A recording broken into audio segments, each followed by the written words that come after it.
Perspectiva. Um programa do Observatório do Terceiro Setor, sempre explorando os horizontes da realidade brasileira.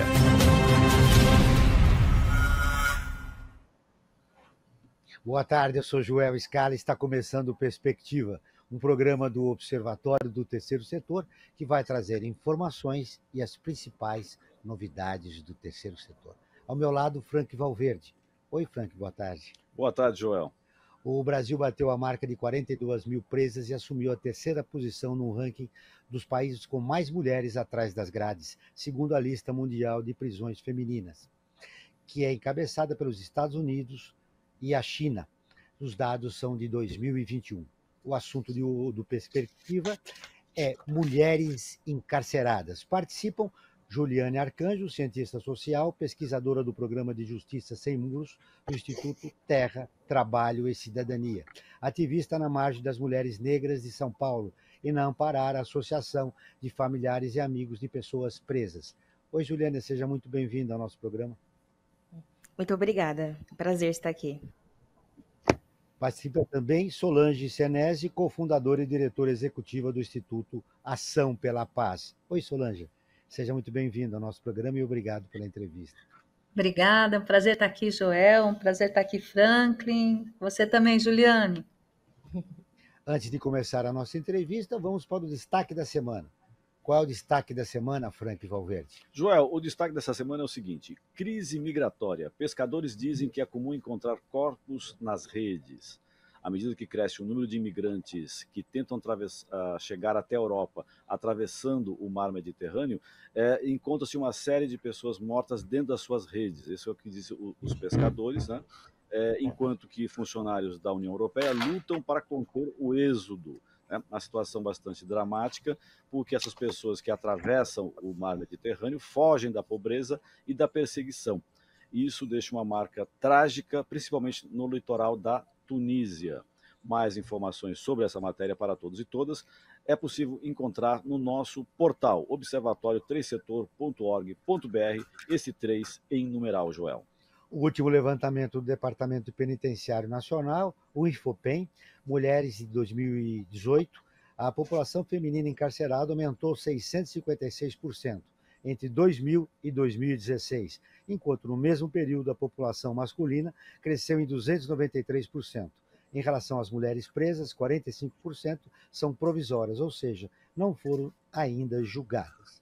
Vamos começar a entrevista, Juliane, falando por que existe... As mulheres são um número expressivamente maior que os homens no nosso país. Você diz em relação ao encarceramento, né? Exatamente. Porque não existem mulheres mais presas do que os homens no nosso país. Os dados são de 2000 a 2016.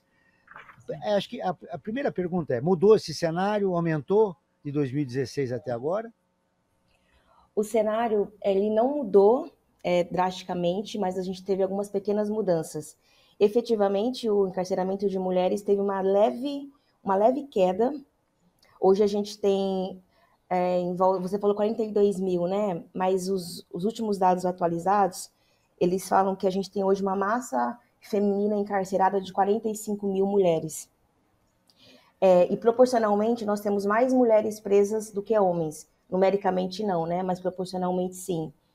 E essa explosão do encarceramento de mulheres, ela vem acontecendo desde os anos 2000, só que ela teve uma engrenagem, né? Em 2006, após a promulgação da lei de drogas, que fez com que o encarceramento de mulheres saltasse quase 700%, aumentasse Por que quase aconteceu 700%. isso? Por que aconteceu? Porque a gente tem uma lei de drogas que penaliza as pessoas que são tidas como pequenos, como aviãozinhos ou como pequenos transportadores de drogas. Infelizmente, a gente não prende um traficante, a gente prende os pequenos, a gente prende quem está no comércio, quem está no varejo. Então, e quem está no varejo é a base. E quem é essa base? São os jovens negros, são as mulheres negras que estão em situação de vulnerabilidade, que não têm um emprego formal, que não têm uma condição de moradia adequada, que não conseguem uma creche para os seus filhos, que são, em sua grande maioria, mulheres solos. A gente tem um dado que é alarmante. 75% das mulheres que são presas, elas são mães. Então, a gente tem 3/4 das mulheres presas que têm filhos. E com quem estão esses filhos hoje, né? Essa é uma outra pergunta também.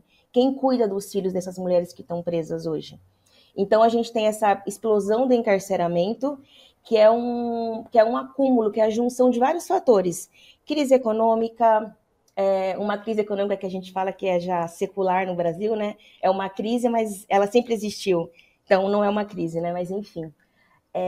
A gente tem mulheres que sofrem com a falta de emprego formal, qualificado, mulheres que são obrigadas a sair da escola cedo para trabalhar, mulheres que estão envolvidas com homens que fazem condutas criminosas, e elas acabam se envolvendo com esses homens também, por N razões. Aí, quando esses homens são presos, elas se veem obrigadas a serem o único sustento da família, e a gente sempre diz que o crime e o tráfico, ele sempre tem a porta aberta, né? O Estado não tem sempre a porta aberta. Então, fazer uma conduta criminalizada acaba sendo muitas vezes a única saída para muitas mulheres. Perfeito, eu gostaria de fazer uma questão para Solange. Solange, o que pode ser feito, que ações, o que trabalhos podem ser feitos para diminuir o chamado cárcere feminino? Opa, eu acho que antes eu queria dar um passinho para trás para dar uma calibrada nos números. Claro. A gente tem Vamos pesquisas um pouco mais recentes, né, sobre a questão do aprisionamento, e o número publicado de mais de 40 mil presas no ano de 2021, já em 2022, em junho, pesquisa DEPEN, caiu já para 28 mil pessoas presas do sexo feminino. Então, a gente tem em torno de... E hoje já é um número bem mais reduzido, hoje com tendências a reduzir mais ainda. Eu quero citar um pouco o estado de São Paulo, que detém o maior número de pessoas em privação de liberdade, e só para ter uma visão, não há superpopulação em nenhuma unidade de presídio feminino. Inclusive, a gente tem uma unidade prisional aqui em São Paulo, de Votorantim, que ela foi concebida, a de São Vicente foi concebida para ser uma unidade feminina, e por falta de mulheres, né, em privação de liberdade, ela se transformou num semiaberto masculino. O que eu acho que é importante entender o porquê que aconteceu isso. Acho que antes até da gente evoluir com essa conversa, eu acho que é importante entender por que essa queda significativa após uma subida brutal nos últimos anos, em razão do que a Juliane explicou tão bem, a questão do motivo delas serem mulas, né, muitas mulheres, ou pessoas que estão no tráfico em razão dos seus companheiros também. Mas houve uma decisão do STF, onde mulheres, né, que tenham filhos com idade inferior a 12 anos, ou com algum problema de deficiência, ela já na audiência de custódia não vai para uma prisão. Então, acho que é importante ter essa visão de que esse cenário anterior, né, que a gente estava comentando aqui, ele já não é mais o mesmo. E isso acontece em todo o país. Então, o percentual de mulheres presas, ele é inferior ao dos homens. A gente tem 4,38% de mulheres em privação de liberdade, com 95,62% de homens. São mais homens que estão presos mesmo. Os números realmente melhoraram em relação às mulheres. Aqui calibrou um pouco mais. Públicas, você citou especialmente São Paulo, né? O que motivou essa diminuição? Então, foi realmente uma decisão do STF. A decisão do STF, onde mulheres que têm filhos menores de 18 anos ou deficientes, elas não vão para a prisão, elas vão cumprir prisão domiciliar. Então, hoje, a gente tem um grupo grande de pessoas em prisão domiciliar. Então, a maior parte dessas mulheres não vai. Assim, se elas conseguirem, já na audiência de custódia, comprovar que elas têm filhos nessas condições, elas sequer vão para o presídio. Então, acho que é interessante compreender isso, porque, inclusive, parece que isso está sendo cobrado também para os homens, só para compreender um pouco das tendências, né, que a gente está vivendo. Isso é importante porque diz respeito muito aos direitos humanos, aos direitos básicos de cada pessoa.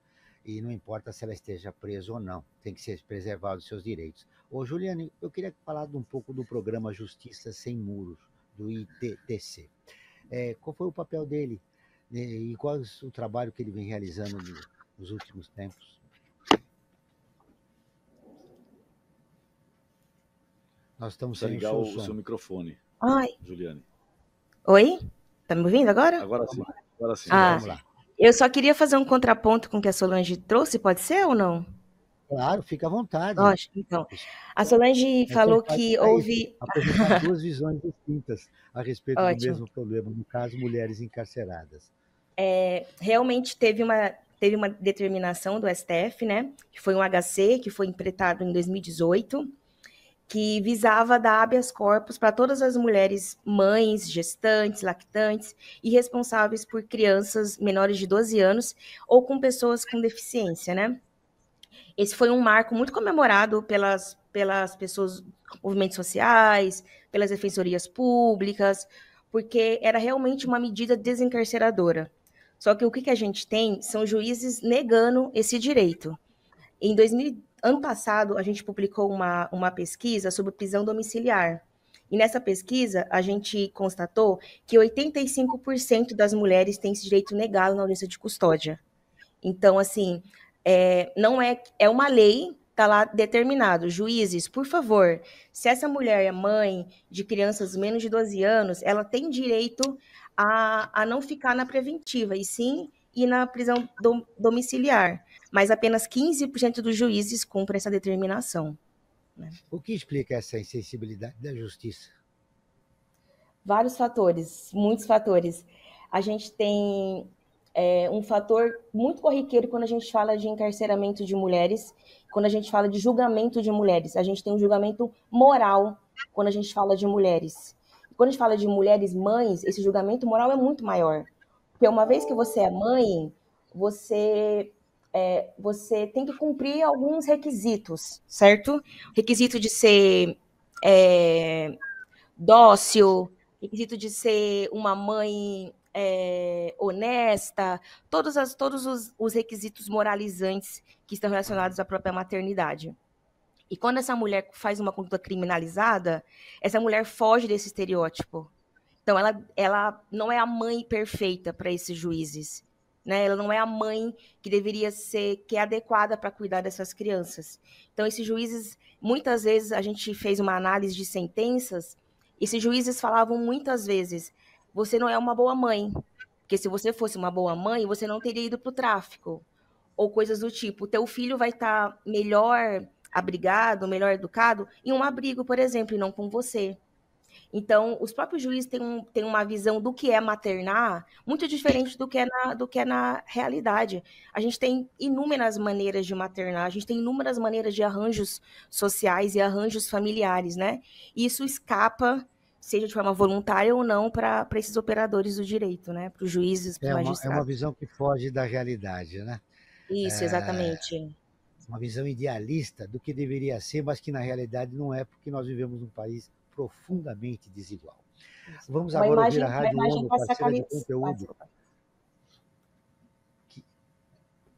parceira de conteúdo do Observatório do Terceiro Setor, com a reportagem. A OMS anuncia diretrizes sobre saúde de pessoas trans e gênero diversas. Felipe de Carvalho, direto de Nova York, tem as informações. Oferecer serviços de saúde com qualidade e respeito para pessoas trans e de identidade de gênero diversas. Este é o objetivo de diretrizes que estão sendo desenvolvidas pela Organização Mundial da Saúde, OMS.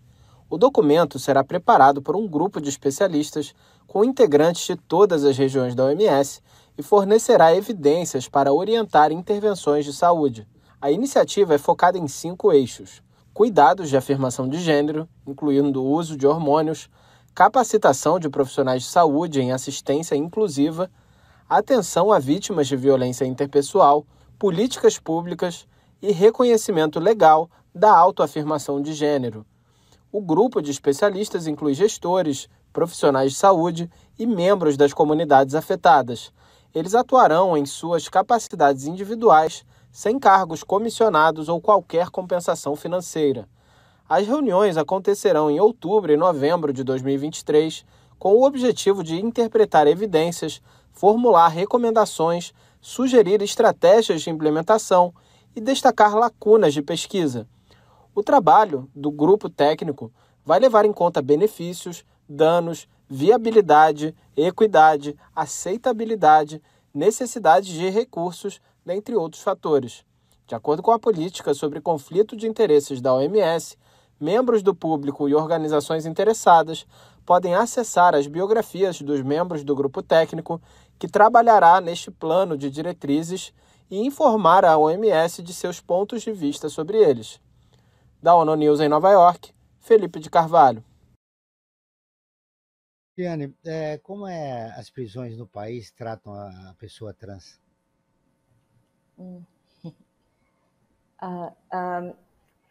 De um modo geral, as prisões no Brasil, a gente costuma dizer que as prisões no Brasil são uma máquina de moer gente, né? Uma máquina de moer futuro, moer perspectivas. Então, as prisões tratam mal pessoas cis e pessoas trans, mas o recorte trans ainda muito moralizante, muito imbuído de preconceitos, é muito pior, né? Ser uma pessoa trans encarcerada te faz sofrer inúmeras violações, seja pela sua condição de pessoa encarcerada, seja pela sua condição de identidade de gênero, né? E, Solange, enfim. eu quero te ouvir também a respeito disso. Legal. Eu acho interessante, assim, eu sempre tenho uma visão de que estou no sistema prisional, eu sempre brinco desde os 6 anos, né? Meu pai trabalhou no sistema prisional, frequentei, tenho mais de 60 anos, então já faz bastante tempo que eu tenho atuado. E eu tenho a convicção de que o sistema prisional ele reproduz muito do que acontece aqui fora, né? Ele é o extrato de tudo que acontece aqui fora. E talvez de uma forma um pouco mais, como todo extrato, é algo mais reforçado, algo mais concentrado. Então, o sistema prisional ele tem muito esse desconhecimento, né? Se aqui fora nós já temos a dificuldade de trabalhar com essas pessoas LGBT, imagina como é que é uma unidade prisional que tem uma tendência do aprisionamento, né? Que esquece muitas vezes que o foco da prisão é a recuperação, né? É a recuperação da pessoa. Então, eu vejo assim, acompanho muito de perto, o Instituto Ação pela Paz tem a missão de reduzir a reincidência criminal no Brasil. Então, o nosso campo de ação se dá tanto dentro das unidades prisionais, como com egressos do sistema prisional, incluindo as egressas, né, do sistema prisional. Então, eu tenho acompanhado de perto medidas muito interessantes destinadas ao público LGBT. Então, eu acho que a gente tem hoje unidades prisionais com setores específicos para acomodar essas pessoas. Porque isso é uma coisa nova em termos de acolhimento para o país inteiro. Então, imagine se dentro do presídio a gente também não teria esse tipo de problema. Claro que tem esse problema. Então, acho que a gente está falando de transformação de uma cultura e uma cultura não se muda de uma hora para outra. Eu acho que o observatório, bacana esse programa, eu desconhecia, acho que bem bacana, vou passar a seguir vocês, de trazer à tona esses temas que são sensíveis. Então, eu vejo hoje com clareza, pelo menos nos estados em que nós atuamos, temos atuado mais em 8 estados, e uma preocupação muito grande, não só com o público que está em prisão em privação de liberdade, mas a pessoa egressa também. Então, tem unidades prisionais que têm um atendimento muito bacana, inclusive colocando essas pessoas, porque é muito difícil, né? Como você vai colocar onde o LGBT? Num lugar, a gente tem esse problema aqui fora, você no metrô, você tem um banheiro, essa pessoa vai num banheiro feminino ou num banheiro masculino? Dentro de um presídio, você vai colocar essa pessoa dentro de uma unidade masculina ou uma unidade feminina? Ou vai criar uma terceira unidade para essa pessoa? Então, todas essas questões São são questões pautas. que a sociedade ainda não resolveu, né? Não, eu acho que a gente ainda está aprendendo, está aprendendo. Eu acredito que reduzir o problema ao tamanho que ele tem sempre ajuda você a olhar para frente como possibilidades mesmo, o que pode ser feito. E eu tenho olhado em muitas unidades, porque dentro de presídio masculino geralmente fica a pessoa do sexo masculino. Então eu tenho percebido que eles estão dentro da própria unidade, acomodando essa pessoa dentro dos seus talentos. Então, eu vejo muito LGBT trabalhando na escola, apoiando a escola do presídio, porque essas pessoas sabem cuidar, às vezes, de uma maneira mais sensível do que um homem mais machão, né? Que tem aquela visão do receber o cuidado. Eu vejo essas pessoas trabalhando na cozinha, né? Trabalhando realmente, cuidando, sendo responsáveis.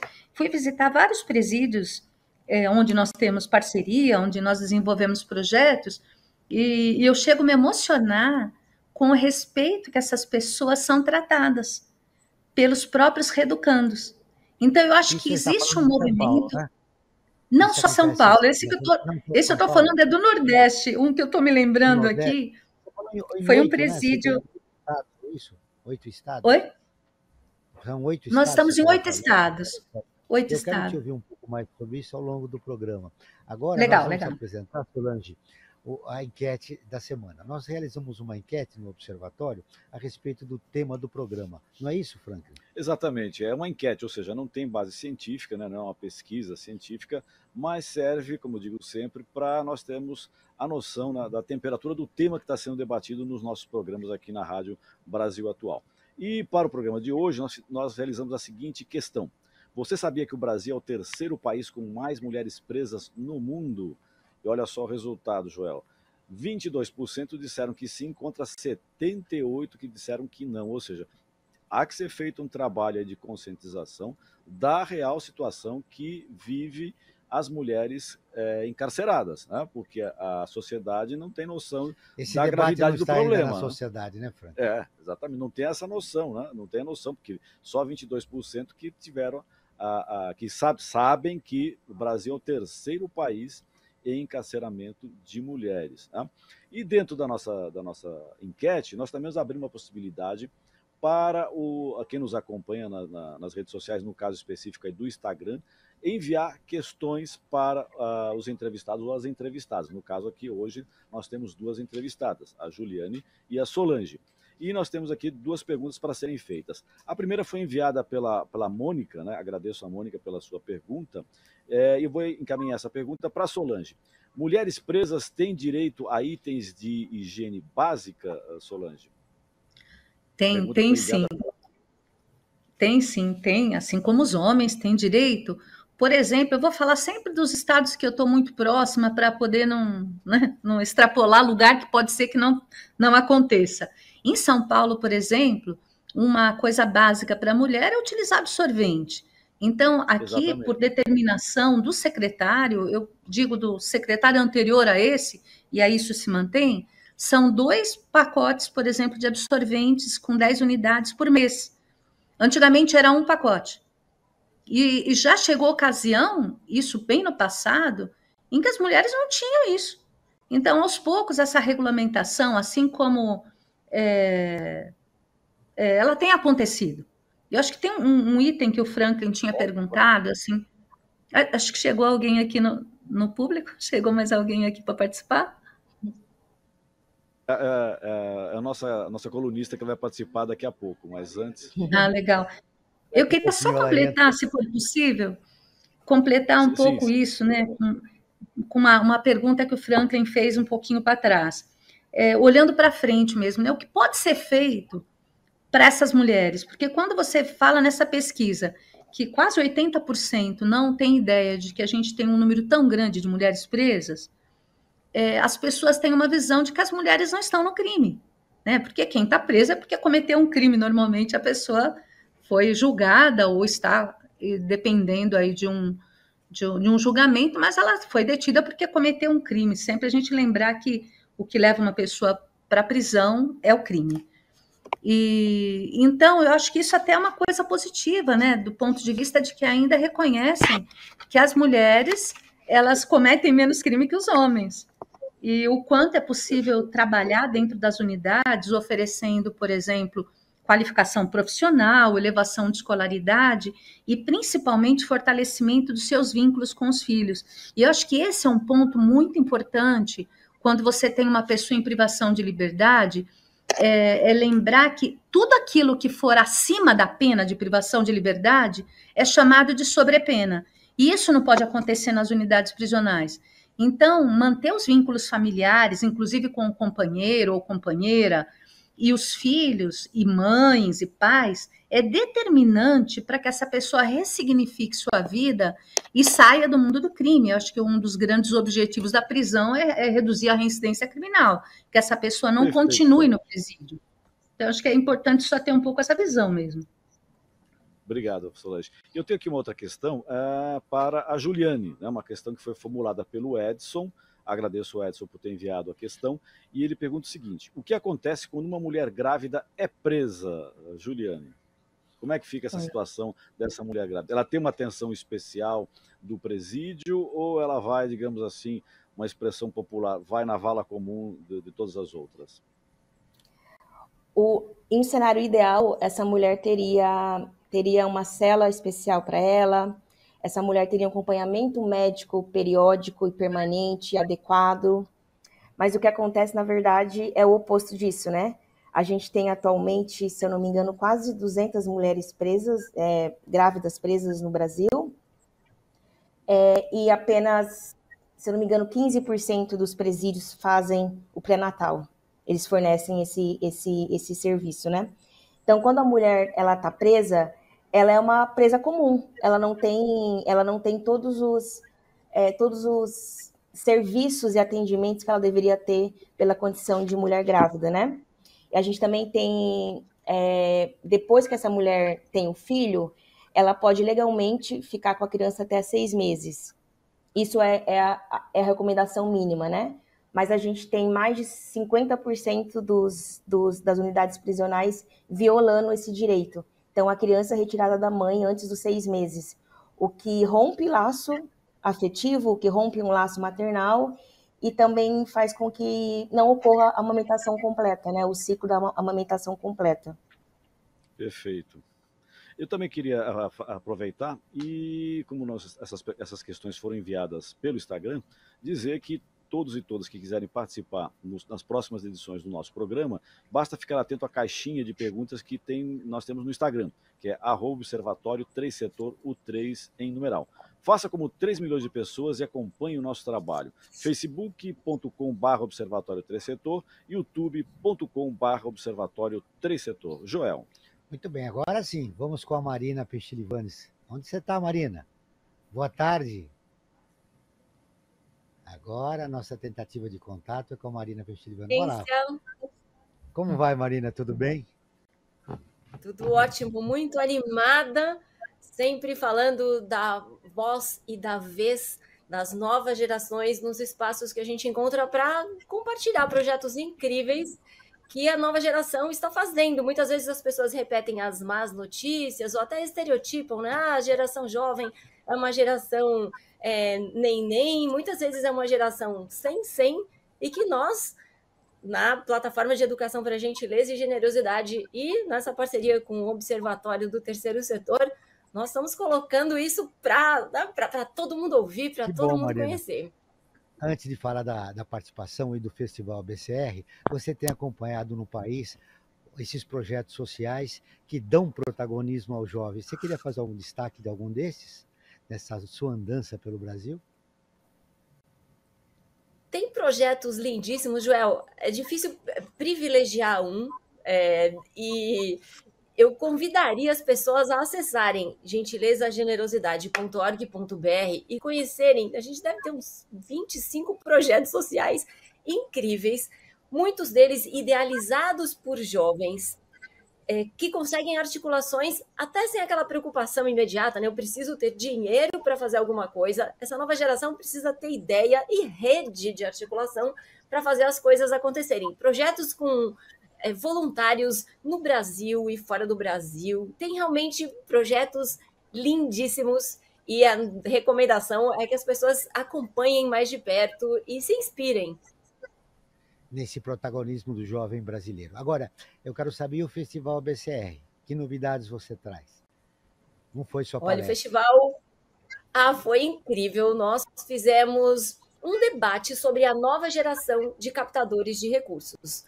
Porque todo mundo pensa em manutenção de projetos sociais e olha para o que temos hoje, né? E o que temos hoje são captadores já experientes, que estão circulando no mercado, que fazem parte de associações. Mas e a nova geração? Como é que essa nova geração está se preparando? Qual é a estatística, né? Quantos são os jovens hoje conectados realmente em captar recursos? Então, nós falamos bastante sobre isso com o Diego Scala e com a Ana Carides, sobre a Ana, uma jovem, o Diego representando o Observatório do Terceiro Setor e esse espaço que a gente traz para as novas gerações, e a Ana Carides falando sobre a visão de uma jovem com 22 anos, né?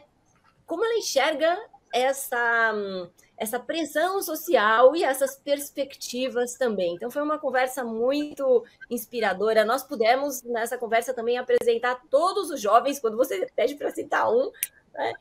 É sempre difícil, aí os jovens vão falar, puxa, privilegiando um projeto em detrimento de outro, mas nós falamos sobre todos os jovens que fazem parte dessa nossa rede e aproveito esse espaço de voz aqui para convidar, né? Quem tem um projeto social, essas redes são muito mágicas, quem tem um projeto social, quem conhece algum jovem que está fazendo um projeto que mereça ser compartilhado, né? Eu diria que todos os projetos são louváveis, mas tem projetos que podem ser grandes inspirações para a sociedade como um todo. Então, entre em contato com a gente. Eu sempre falo gentileza-generosidade.org.br ou contato com o Observatório do Terceiro Setor, para que a gente possa dar visibilidade e inspirar novas gerações nas escolas, inclusive, mostrar para os professores, para que eles levem para os alunos e mostrar de forma mais amplificada para todo mundo. Então, o nosso debate foi sobre esse eixo, como a gente prepara as novas gerações, que preparo as novas gerações têm, e como a gente pode ter uma sociedade mais robusta com pessoas, assim como a gente fala em economia financeira, para que a gente possa debater essa economia captadora dentro da economia financeira, para, mais que acumular, aprender desde cedo a compartilhar. Muito obrigado pelas suas informações e parabéns pelo seu protagonismo em relação ao jovem brasileiro. Até uma próxima oportunidade, Marina. Obrigada, Joel. Boa tarde a todos. Esperamos o seu retorno em breve. Muito bem, continuamos a conversa com os nossos convidados. Entre as mulheres prevalece a prisão por tráfico de drogas. Aqui dá 64%, muito distante do crime de roubo, que figura como o segundo delito que ocasiona mais previsões, com aproximadamente 15% dos casos. No início do programa você falou isso, Juliana, né? Você falou que as drogas realmente estavam prevalecendo na prisão das mulheres. Bom, esses dados revelam, como você disse, que as mulheres estão sendo, é um termo que se usa, né, no tráfico, mulas, né? Estão sendo utilizadas para fazer esse comércio pequeno, quanto os verdadeiros traficantes ficam soltos, né, ilesos, né? Esse cenário vem mudando, Juliane, porque os dados que eu tenho aqui, que eu apresentei aqui, são de 2017, quer dizer, quase uma década atrás, né? Então, você através do ITTC, pode alimentar os ouvintes do nosso programa. Mudou esse cenário? Como é que está essa situação? Não mudou. As mulheres seguem sendo presas, em sua grande maioria, pelo crime de tráfico ou associação ao tráfico, né? E os motivos são os mesmos que eu falei no início, né? Essas mulheres, por uma questão, muitas vezes, de sobrevivência mesmo de si, e de seus filhos, de seus familiares, essas mulheres acabam encontrando no tráfico e no comércio ilegal de drogas um caminho, né? Afinal de contas, também acho que a gente precisa pensar que o tráfico é um trabalho, né? Não é um trabalho legal, mas é um trabalho. Então, essas mulheres acabam encontrando no tráfico essa forma de garantir a sua renda, né?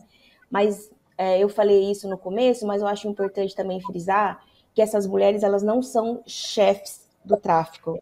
Essas mulheres são, acima de tudo, chefes de suas casas. Elas são o esteio de suas famílias. Então, dissociar essa imagem é fundamental para que essas mulheres não venham a ser presas pelo motivo simples de conseguirem ter a sua subsistência, né? Qual é o perfil dessa mulher? Ela é jovem, meia-idade? Qual é a escolaridade dela? Essa mulher segue o mesmo padrão do encarceramento masculino. Essas mulheres são mulheres negras, em sua grande maioria. Mais de 50% dessas mulheres são mulheres negras. E aí a gente consegue fazer todo um recorte, como a Solange trouxe, né? Por que são mulheres negras? Porque as mulheres negras estão na pirâmide da nossa sociedade. São as mulheres negras que têm menos acesso a trabalho, menos acesso à educação, menos acesso a lazer, a bens culturais. Essas mulheres, em sua grande maioria, não têm um ensino fundamental completo. Elas são jovens, elas têm menos de 30 anos, em sua grande maioria também. Então, são dados que acabam corroborando para um entendimento de que há um perfil, de que a clientela do sistema penal, ele tem um perfil que é selecionado. E esse perfil são de pessoas negras, pessoas pobres, pessoas periféricas. Perfeito. Eu queria fazer uma questão para Solange. Solange, a gente sabe que a sociedade ela tem um grande preconceito com relação aos presidiários, né? De maneira geral. E com as presidiárias também, né?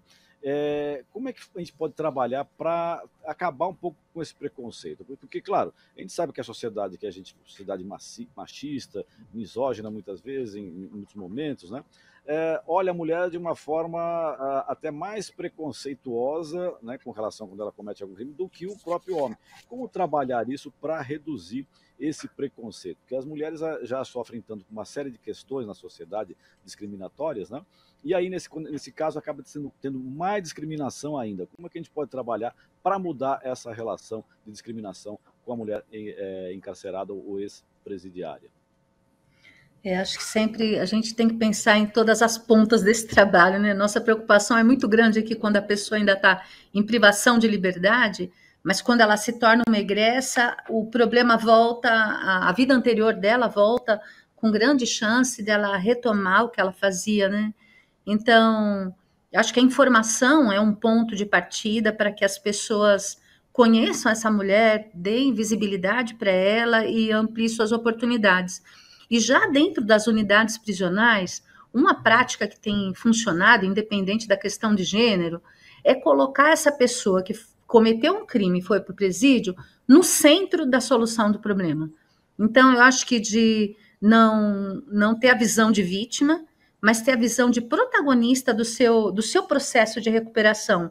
E isso tem funcionado muito.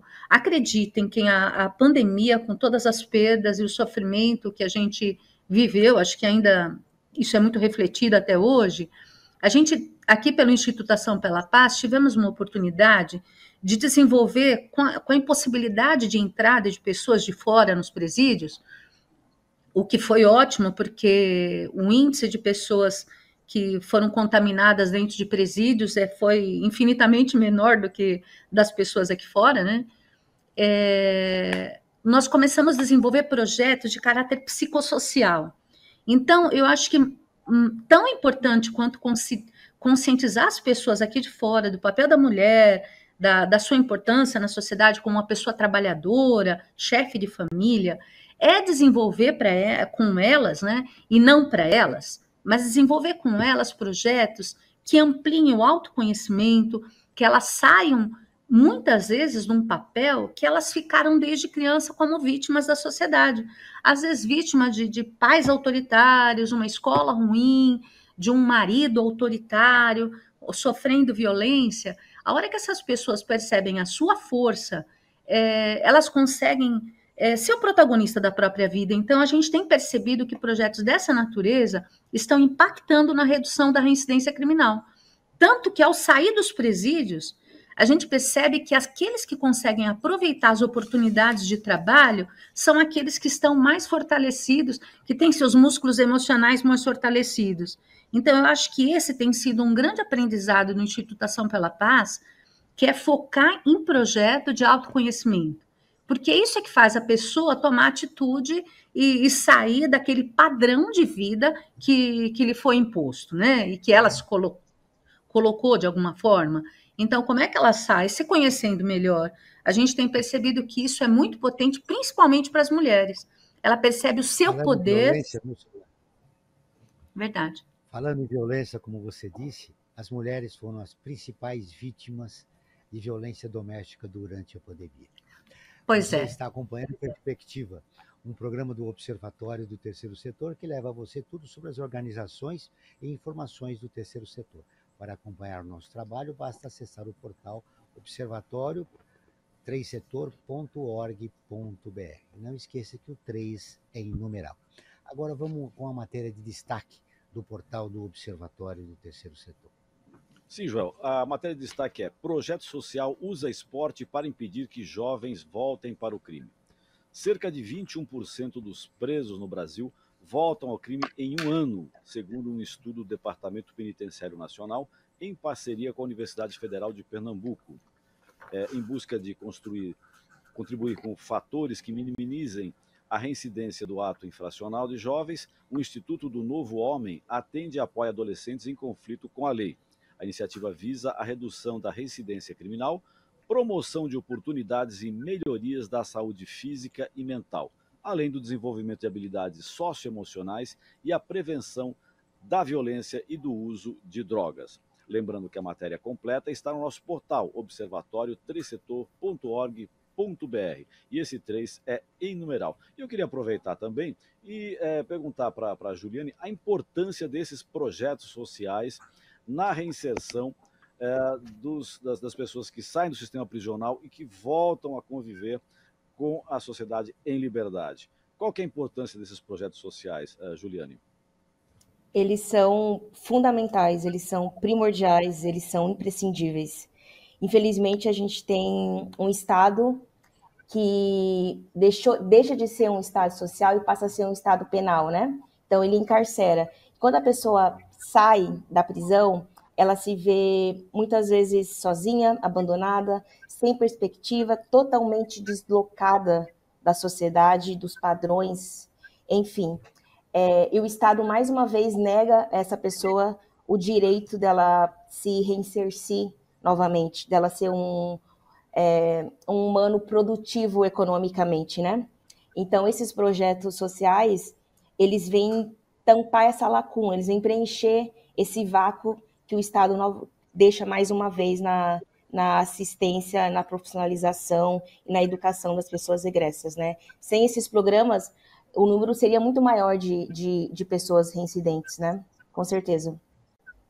O Sistema Estadual de Métodos para Execução Penal e Adaptação Social do Recuperando, SEMIAR, mostrou que 84% dos participantes do projeto do Instituto Ação pela Paz não reincidiram no crime no estado de São Paulo. Dos 5.197 participantes dos projetos apoiados pelo Instituto entre 2015 e 2021, 6.581 deixaram os presídios. Um número expressivo, Solange.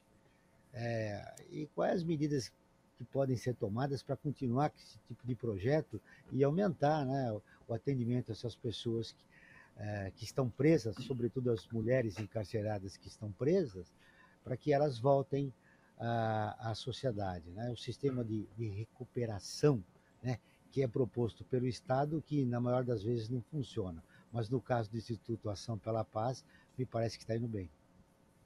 Isso aí, Juliana. O que a Juliane comentou é muito, muito importante, a validar esse tipo de projeto. E o que a gente tem aprendido no SEMEAR, o SEMEAR é um sistema de métodos, e dentre esses métodos está a participação da sociedade civil e o protagonismo da pessoa que está lá em privação de liberdade. O que nós temos feito é unir, porque o responsável pela execução penal é o Poder Judiciário, quem faz a execução da execução penal é o Poder Executivo. Então, o SEMEAR é uma prática que reuniu as boas experiências com índice de redução de reincidência mais significativo, e estamos replicando isso nos projetos. O que é bacana, né? Eu acho que você demonstra que a própria lei da execução penal coloca a sociedade civil como protagonista também no processo de recuperação. Não é o Estado que leva uma pessoa para o sistema prisional, mas a sociedade como um todo, incluindo, sim, o Estado, de alguma forma, nas suas insuficiências, quando uma escola não foi boa, quando o sistema de saúde não foi bom. Mas a gente está falando também de uma das igrejas que às vezes não cumprem seu papel, as famílias e toda a sociedade civil que deveria abraçar esse jovem para que ele não pegasse o caminho errado, né? Então, o retorno para a vida em sociedade passa pela união do poder da sociedade civil, o poder judiciário e o poder executivo. Eu acho que à medida que você não tem, que você promove um diálogo entre essas partes na busca concreta por soluções, e eu acho que a gente para de andar atrás do rabo nessa questão, porque muito se fala de prisão, muito se fala de superencarceramento, mas o que a gente está fazendo para evitar que as pessoas venham aí para o crime ou saiam do crime? Então, o SEMAR ele tem justamente essa visão, e é interessante que os outros estados estão buscando esse conhecimento que tem se acumulado. Eu acho que a gente tem uma estrada muito grande para percorrer, e à medida que a gente vai formando, por exemplo, conselhos da comunidade fortalecidos, conselhos da comunidade realmente atuantes na vara de execução criminal, em apoio ao judiciário, nós temos percebido que eles, na frequência dos presídios, eles vão levantando as demandas que aquela unidade necessita para que essas pessoas consigam se perceber como cidadãos. Então, a pessoa que está em privação de liberdade, ela tem que ter a clareza de que ele é um cidadão sem o direito de voto, porque enquanto ele está cumprindo pena, isso não pode acontecer, mas o quanto a sociedade consegue entrar lá dentro e abrir janelas para que essa pessoa se sinta parte, porque ela vai voltar para a sociedade civil. A gente não tem prisão perpétua, não tem pena de morte, graças a Deus, né? Então, como é que você faz para que essa pessoa saia mais fortalecida? Isso não dá para ser feito apenas pelo Estado.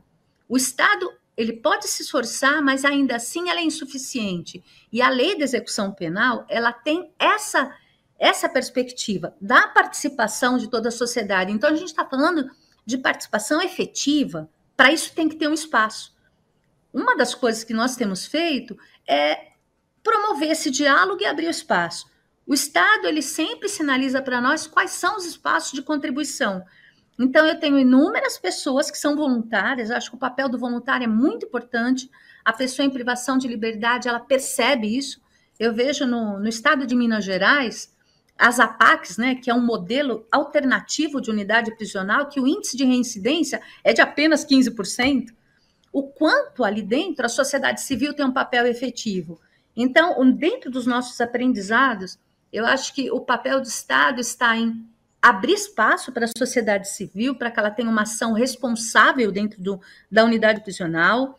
Essa pessoa que está em privação de liberdade tem a oportunidade de participar desses presídios, que eles não fiquem no fundo da cadeia, só falando de drogas, de crime, mas que a cultura lá dentro traga a cultura do viver em sociedade de uma forma honesta, para que as pessoas reconheçam que todo mundo quer a paz, né? O nosso slogan principal é que a paz de todos é a sua paz. Eu acho que é trazer isso também para o fundo das presídios, né? É verdade, é verdade. Essa é uma questão bastante importante. E eu queria inserir aqui no nosso programa de hoje uma questão que eu acho fundamental, né? Como você colocou aí, você deu um bom panorama dessa necessidade de se trabalhar uma cultura diferente dentro dos presídios, de forma que se recupere, porque as pessoas pensam o presídio como lugar para se punir. A pessoa vai lá para cumprir uma pena para pagar, né, com a privação de liberdade, pelo crime que cometeu. E, na verdade, os presídios teriam, né, um objetivo muito maior, que é recuperar essa pessoa para a sociedade, para que não volta a delinquir. Né? Agora, eu quero colocar dentro dessa visão, né, como que é a educação como é que funciona a educação, a escola dentro dos presídios, né? Ela tem cumprido esse papel ou não? Vou começar com a Juliane, né, para fazer um ping-pong, né? Você já falou, então a Juliane fala sobre isso, depois você retoma também comentando sobre essa questão da educação nos presídios, a escola no presídio. Funciona, não funciona, não existe, enfim, como o pessoal diz, o senso comum, é a universidade do crime que está correndo solta, em vez de recuperar essa pessoa para a sociedade. Juliane. Sim, a gente tem normativos legais, né, que sistematizam que a escola é um direito da pessoa que se encontra em situação de cárcere, né? Então, a pessoa, ela tem o direito de continuar estudando, ou de começar a estudar, porque a gente tem casos de jovens que nem começaram a estudar, né? Só que, mais uma vez, esse direito, ele é ou negado, ou limitado, ou diminuído, e aí a gente tem inúmeras razões para isso, que vão desde questões orçamentárias a questões de recursos pessoais e materiais, por exemplo. Só que também é importante a gente entender que a escola dentro de um presídio, ela é, antes de tudo, uma política pública. E política pública é vontade política de se fazer. Então, o fato de não ter escolas em um presídio é uma vontade política da administração penitenciária, da Secretaria de Administração Penitenciária, do Poder Executivo. Então, é muito grave a gente ter jovens, a gente ter adultos querendo estudar, porque sabe que a educação é um meio de não reincidir, é uma coisa que foi negada anteriormente e que na prisão ela pode ser de alguma forma redimida, mas isso não acontece. A gente tem alguns projetos muito pontuais de leitura, de biblioteca dentro dos presídios, de supletivos, por exemplo, mas não são na maioria das unidades prisionais, infelizmente, que isso acontece. Esse é o reflexo do preconceito que a sociedade tem em relação às pessoas encarceradas. Né? Bom, nós estamos caminhando para o final do programa e eu gostaria de ouvir as nossas convidadas. Nós temos que tocar nesse assunto, né? Uma mudança da lei. Né? Por exemplo, citou-se várias questões em relação às mulheres, que elas são vítimas de companheiros, porque elas trabalham no tráfico, foram utilizadas, né? Que deve ser mudado na lei para que pessoas, sobretudo as mulheres, não sejam presas, por exemplo, em relação em questão a drogas, né? O que isso deveria diminuir o sistema penitenciário brasileiro e que poderia dar, por exemplo, assistência, uma melhor educação, um melhor atendimento na recuperação das pessoas que estão presas. Né? O que deve ser mudado na lei?